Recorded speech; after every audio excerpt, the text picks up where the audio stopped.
हरिओम प्रिय दर्शकों, यदि आपकी सिंह राशि या सिंह लग्न है तो इस वीडियो को बहुत ध्यान से देखिएगा, समझिएगा। इस वीडियो में हम समझने वाले हैं इस मई के महीने में नवग्रहों के कौन कौन से परिवर्तन हैं और इनके प्रभाव क्या हमें मिलेंगे, सभी कुछ हम विस्तार से समझेंगे। ब्रह्मांड में जो बड़ी हलचल होने वाली है, क्यों है और इसका क्या प्रभाव होगा, सभी कुछ जानेंगे। परंतु उससे पहले भी मैं एक महत्वपूर्ण जानकारी आपको दे दूं कि यदि आप फ्री में जन्म कुंडली विश्लेषण करवाना चाहते हैं मुझसे, तो आपको वीडियो के डिस्क्रिप्शन में एक लिंक मिल जाएगी जो कि टेलीग्राम चैनल की है। जब आप डिस्क्रिप्शन में थोड़ा नीचे जाएंगे तो वहाँ पर आपको एक लिंक मिलेगी जिससे आप टेलीग्राम चैनल को हमारे ज्वाइन कर सकते हैं। और जब टेलीग्राम में ज्वाइन आप होंगे तो आपको वहाँ पर एक वीडियो मिलेगी जो कि आप थोड़ा जब ऊपर स्क्रॉल करेंगे तो वीडियो मिलेगी जिसमें थंबनेल नहीं है या ना तो कुछ लिखा हुआ है, खाली वीडियो हो, उसमें मेरा फेस दिखाई देगा। तो उसी वीडियो में बताया गया है कि आप फ्री में जन्म कुंडली विश्लेषण कैसे करवा सकते हैं, वो प्रोसेस पूरा बताया गया है। तो आप उसे देखें, उसके अनुसार आप कर सकते हैं। और यदि आप फेसबुक में देख रहे हैं तो आपको संभव है कि ये लिंक नहीं मिलेगी क्योंकि फेसबुक में अलाउड नहीं है। या तो आप यूट्यूब से जुड़ के और फिर यहाँ से आपको लिंक मिल जाएगी, या तो आप डायरेक्ट ही टेलीग्राम में सर्च कर सकते हैं। जिस नाम से ये पेज है फेसबुक में, उसी नाम से आपको टेलीग्राम में भी चैनल मिलेगा, यानी कि चिंतामणि ज्योतिष समाधान केंद्र के नाम से। तो इसे आप सर्च करके डायरेक्ट भी ज्वाइन कर सकते हैं। वीडियो को ज़्यादा से ज़्यादा लोगों तक शेयर करिएगा क्योंकि और भी लोगों को इसका लाभ मिल सके। प्रिय दर्शकों, चलिए अब हम जानते हैं कौन सी कैसी ग्रह स्थिति है इस मई के महीने में। तो देखा जाए तो सबसे पहले हम ग्रह स्थितियों में जो परिवर्तन है उसे समझते हैं, जिससे क्या प्रभाव होगा फिर समझेंगे। तो परिवर्तन की बात की जाए तो ग्रहों के राजा सूर्य का परिवर्तन 15 मई को होने जा रहा है, जो कि अब ये मेष राशि को छोड़ के और 15 मई से अब ये वृषभ राशि में गोचर करना शुरू कर देंगे। फिर चंद्रमा का परिवर्तन होता ही रहता है। मंगल की बात करें तो इस समय ये अपनी नीच की राशि कर्क में गोचर कर रहे हैं। इनका राशि परिवर्तन नहीं परंतु नक्षत्र परिवर्तन है, आगे चल के हम उसकी चर्चा करेंगे। और बुध की बात करें तो बुध का परिवर्तन 2-3 परिवर्तन है इस महीने में, मई के महीने में ही। पहले तो ये 7 मई को मेष राशि में प्रवेश कर जाएंगे और इसके बाद ये 16 मई को ये अस्त भी हो जाएंगे।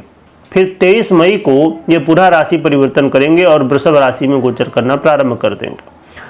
इसके अलावा देखा जाए तो देवगुरु बृहस्पति का भी परिवर्तन होने जा रहा है।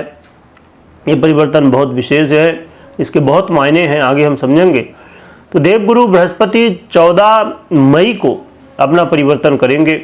ये वृषभ राशि को छोड़ के अब मिथुन राशि में गोचर करना प्रारंभ करेंगे।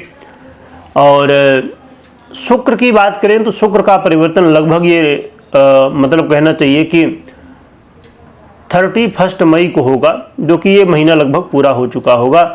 तो 31 मई को ये अपना परिवर्तन करेंगे। तो ये अपनी उच्च की राशि को छोड़ के फिर मेष में आ जाएंगे। और शुक्र के अलावा देखा जाए तो शनि की स्थिति बनी हुई है, जो कि 29 मार्च 2025 को ही अपना परिवर्तन कर चुके हैं। और अपनी राशि को छोड़ के ये अब देवगुरु बृहस्पति की मीन राशि में गोचर कर रहे हैं। शनिदेव सभी लोग जानते ही होंगे। राहु की बात करें और केतु की, तो राहु और केतु का परिवर्तन 18 मई को होने जा रहा है। ये परिवर्तन देखा जाए तो राहु का परिवर्तन शनिदेव की राशि कुंभ में होगा और केतु का परिवर्तन सूर्य की राशि इसमें सिंह राशि में होगा। केतु का परिवर्तन, तो केतु का परिवर्तन सिंह में और राहु का परिवर्तन कुंभ में, यानी कि पिता और पुत्र दोनों के राशि में ये दोनों ग्रह राहु और केतु जाएंगे। तो ये आप देख पा रहे हैं कि लगभग ये बड़े महत्वपूर्ण परिवर्तन हैं, जैसे कि देवगुरु बृहस्पति का परिवर्तन, राहु और केतु का परिवर्तन, ये बड़े परिवर्तन के रूप में मई के महीने में।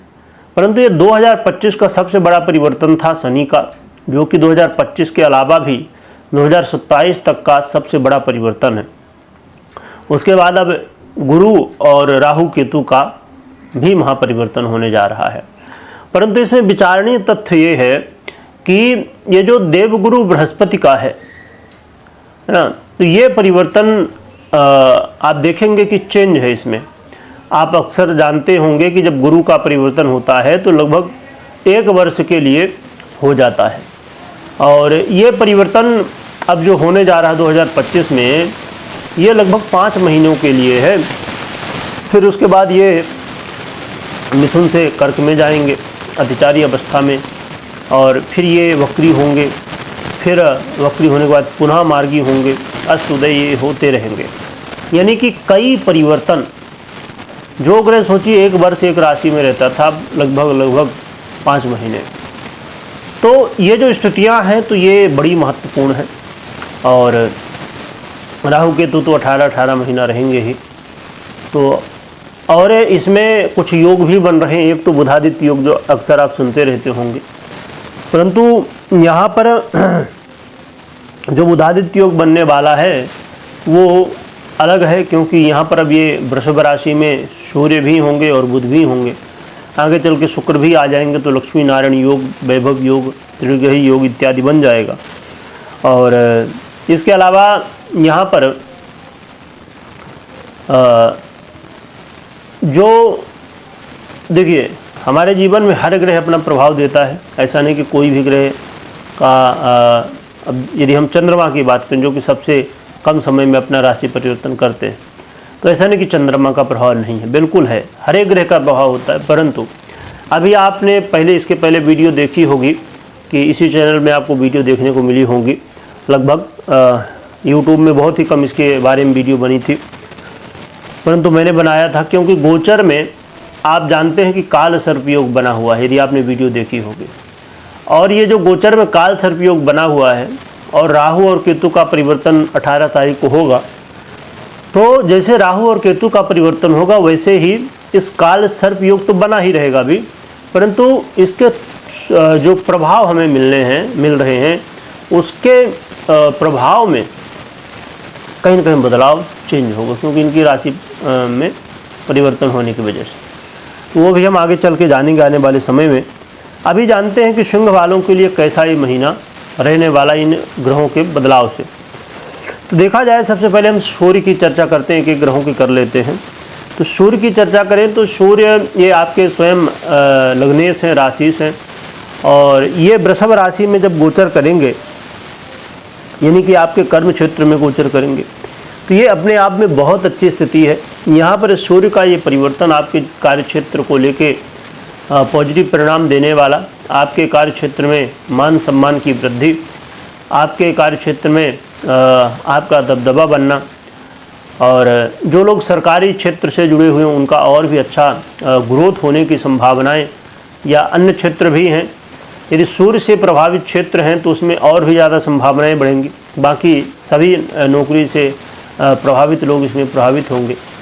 तो आपके जीवन में मान सम्मान में वृद्धि संभव है, कि चाहे वो आपके पद प्रतिष्ठा के रूप में हो, सैलरी के रूप में हो, या अन्य किसी कार्य में सफलता को लेके हो। तो आपके नौकरी में काफ़ी अच्छे पॉजिटिव परिणाम सूर्य देंगे। और आगे चल के जैसे मैंने कहा बुधादित्य योग भी बनेगा, वैभव योग भी बनेगा, लक्ष्मी नारायण योग भी बनेगा, तो इसके भी प्रभाव देखने को मिलेंगे।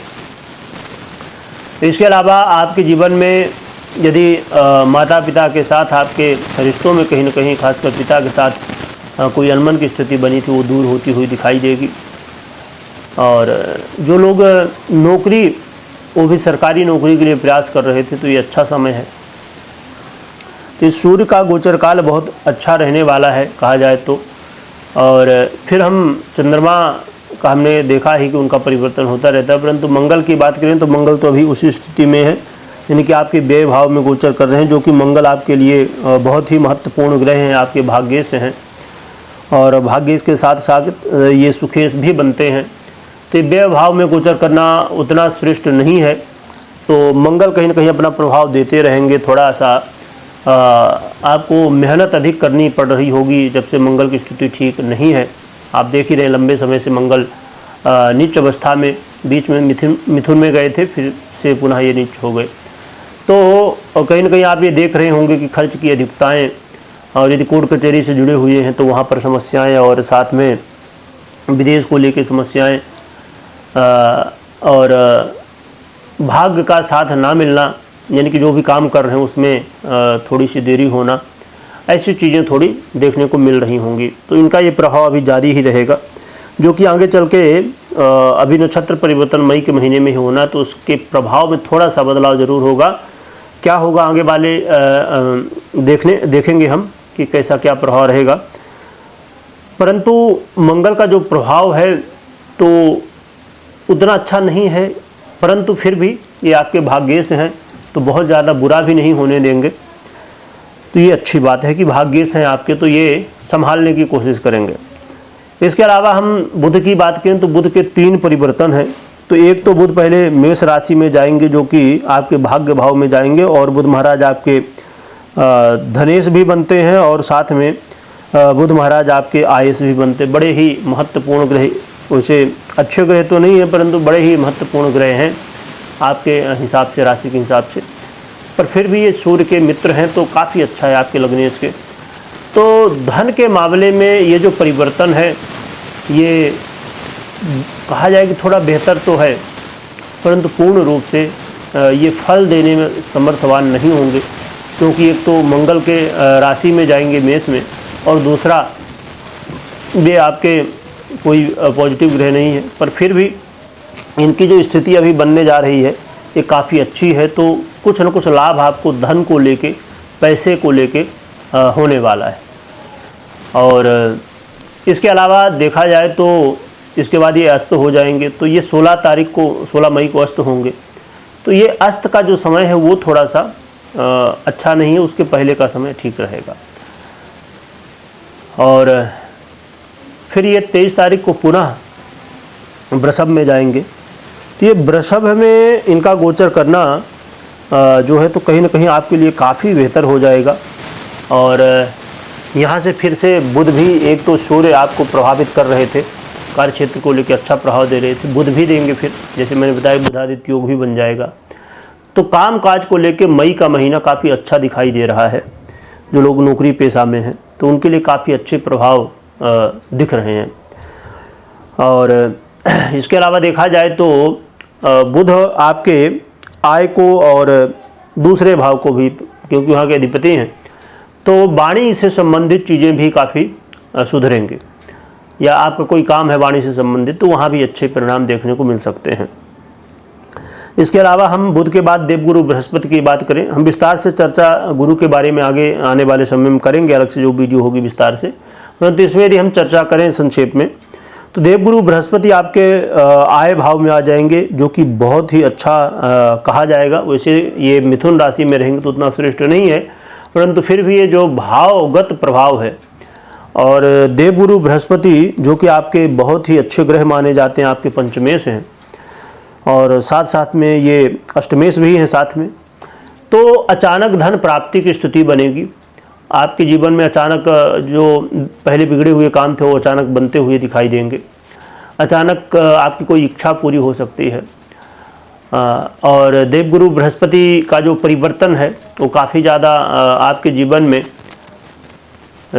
हो सकता है कि आपने बहुत कुछ प्लानिंग की होगी संतान के लिए, तो उसके लिए पॉजिटिव रिजल्ट दिखेगा। और भी कई क्षेत्रों में देवगुरु बृहस्पति आपके पॉजिटिव रिजल्ट देंगे। तो देखा जाए तो यहाँ पर देवगुरु बृहस्पति भी वही प्रदर्शित कर रहे हैं जो कि सूर्य और बुध कर रहे थे, यानी आपके कार्य क्षेत्र में, क्योंकि धन लाभ होना है तो आपके काम से ही होगा।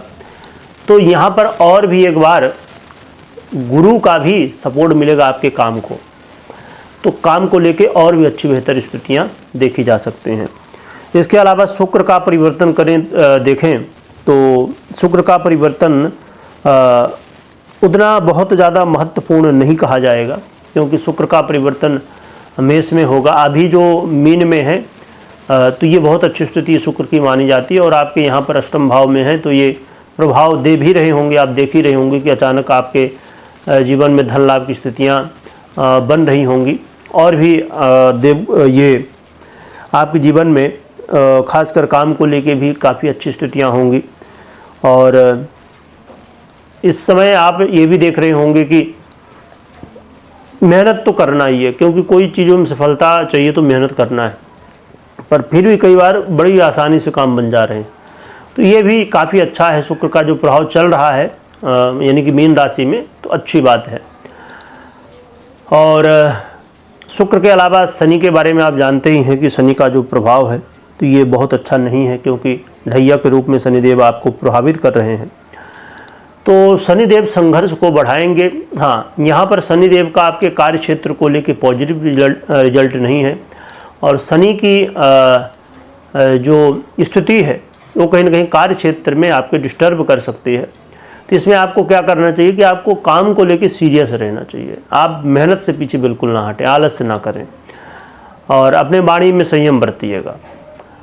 साथ में ये भी ध्यान रखिएगा कि शनिदेव हैं और आपके जीवन में सुखों में कहीं ना कहीं प्रभावित करेंगे। तो यदि आप देख पाएँ, समझ पाएँ शनि को, जो कि हमने इनकी विस्तार से चर्चा पहले की थी, परंतु यदि यहाँ पर हम समझें तो शनिदेव का प्रभाव बहुत गहरा होता है, क्योंकि ये अब 2.5 वर्षों के लिए भी यही स्थिति में रहेंगे। अब जैसे हमने बुध की बात की कि बुध, सूर्य, शुक्र इत्यादि ये ग्रह कहीं ना कहीं आपको अच्छे प्रभाव दे रहे हैं, परंतु ये कुछ समय के लिए ही दे रहे हैं।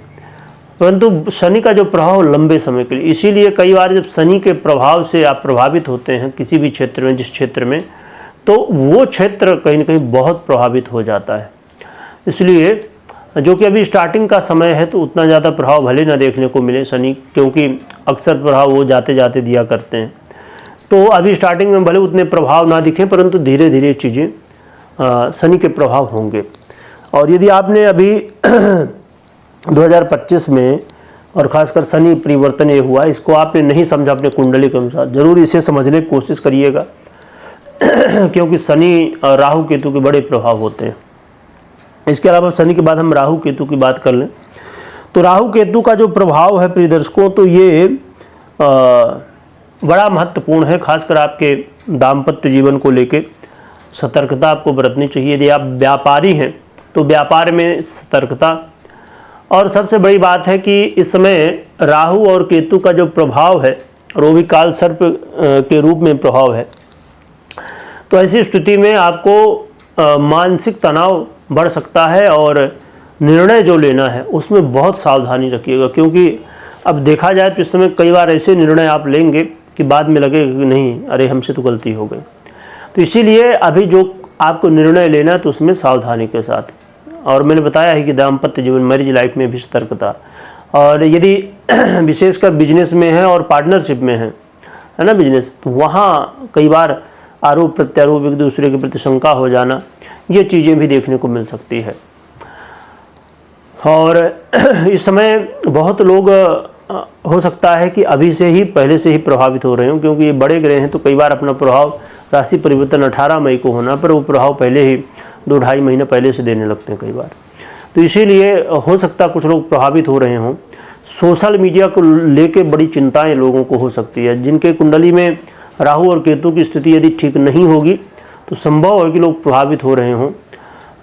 और आप देख रहे हैं कि कुछ समय से 2-2.5 महीनों से, और ख़ासकर जब शनि का परिवर्तन हुआ और भी इन ग्रहों का परिवर्तन चल रहा है, तो सोशल मीडिया में जो लोग क्रिएटर हैं, है ना, चाहे वो यूट्यूब में हो, फेसबुक में हो या अन्य प्लेटफॉर्म में, तो लोगों को काफ़ी प्रॉब्लम आ रही है ना। तो राहु और केतु जो सोशल मीडिया का बड़ा इनका महत्व होता है सोशल मीडिया में।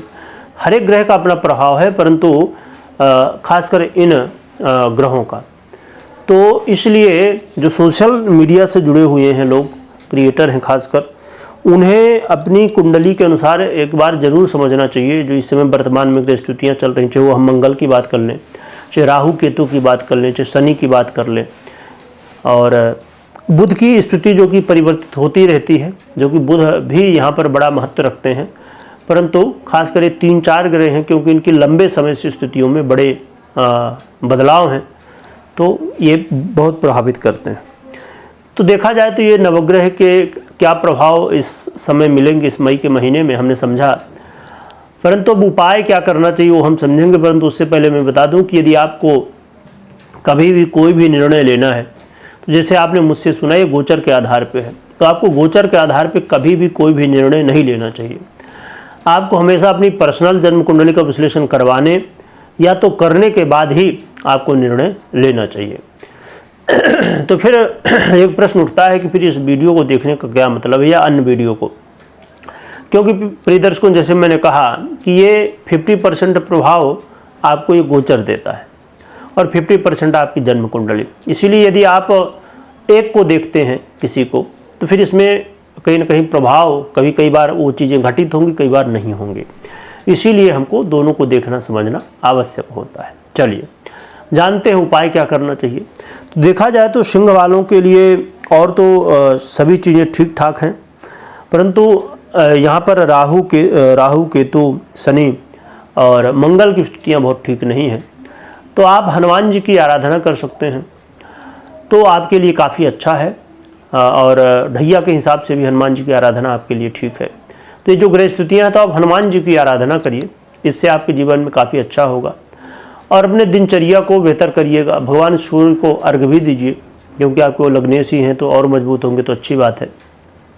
दिनचर्या को ज़रूर बेहतर बनाइएगा, और जो भी काम करना तो खूब बढ़िया प्लानिंग के साथ, और उसके बारे में बहुत अच्छे से सोच समझ के, जान के, है ना, अच्छे जानकारी, सभी जानकारियाँ प्राप्त करने के बाद फिर आपको लगता है कि हाँ करना चाहिए कि नहीं करना चाहिए, तो उसके हिसाब से करिए। क्योंकि जो मैंने पहले बताया अभी बीच में कि राहु और केतु ये अब आगे आने वाले 18 महीनों तक, एक तो ढैया का प्रभाव हो जाना, और दूसरा राहु और केतु का आपके लग्न और यहाँ पर सप्तम भाव, दोनों केंद्र के भावों को प्रभावित कर देना। इनकी दृष्टियाँ जो हैं उनको भी अपनी दृष्टियों से भी प्रभावित करते हैं। तो कई सारी स्थितियाँ हैं, इसीलिए आपको इस समय निर्णय बहुत सोच समझ के लेना है ना। तो इस चीज़ का ज़रूर ध्यान रखिएगा। बाकी भगवान की आराधना करिए, हनुमान जी की, उनकी कृपा होगी और आपका कल्याण हो। वीडियो देखने के लिए बहुत बहुत धन्यवाद।